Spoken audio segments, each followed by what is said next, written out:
Hey everybody, welcome to RochesterFirst.com. I'm Chief Meteorologist Eric Schneidel, and welcome to almost the weekend. What do you think about today's weather? Sunshine abound. We got I'll give this another hour and a half of this before our sun sets, and we've got plenty more going into the weekend. 31 degrees, your current temperature. Another little secondary headline here. It's been breezy.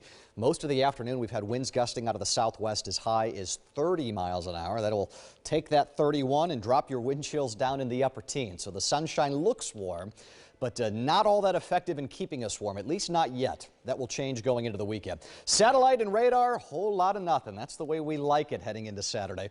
This is kind of cool. So note all of this white that shows up that doesn't move. It's not clouds. Any guesses what that might be? That is snow on the ground. And the brighter the white, the deeper the snowpack. North of that blue line, you go south of it, they have no snow.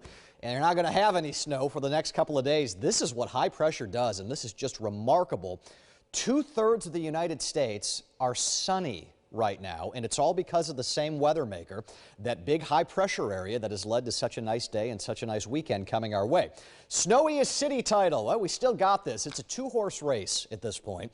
You've got Rochester at number 1. We've got roughly 81 inches, but don't discount Syracuse yet. They're down about 10 inches from us, but they've been slowly narrowing that gap, and next week could prove to be an interesting week in this regard to see if there's some additional catching up to do. More on that coming up. Here's your weekend outlook. Let the melting commence. Temperatures tomorrow near the 40-degree mark. Mix of clouds and sunshine, abundant sunshine on Sunday.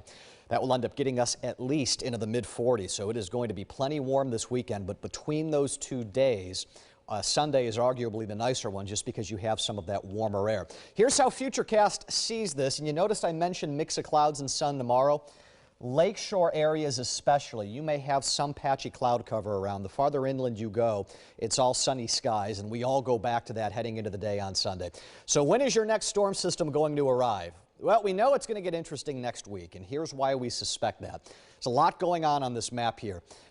2 areas of energy. That's us in Rochester. Here's number 1. We call this an upper level low, just offshore of southwest California.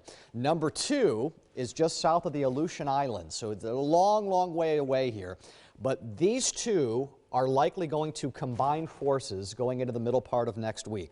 And this is what's so cool about meteorology. We can see these things 4 or 5 days out to know that even though they are thousands of miles away, they are going to link up at some point. It's just the way they're moving, the way the timing syncs up.